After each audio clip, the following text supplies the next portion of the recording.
হকের সম্বন্ধে কিছু কথা শুনে যান, অবশ্যই আপনার কাজে লাগবে। যে সংসারে নিজের ভাইয়ের হক খেয়েছে, ওর নসিবে কখনো সুখ নসিব হবে না।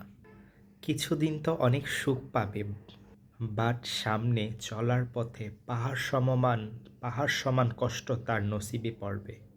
কষ্টের পাহাড় এমনভাবে তার উপর পড়বে, তার সুখ শান্তি আল্লাহ পাক কেড়ে নিবে। আশ্চর্য তো তখনই লাগে, ভাইয়ের হক খাওয়া ভাইয়ের সাথে পুরো পরিবার তার সাথে থাকে, আর যার হক খায় তাকে একদম একা করে রাখে, কারণ সে তো লড়তে পারবে না। মনে রাখবেন, যারা হক খায় তাদের সাথে সাহায্যকারীরাও কিন্তু সমান অপরাধী। তাই দুজন সমান পাপের ভাগীদার, দুজনকেই কিন্তু সাজা ভোগ করতে হবে।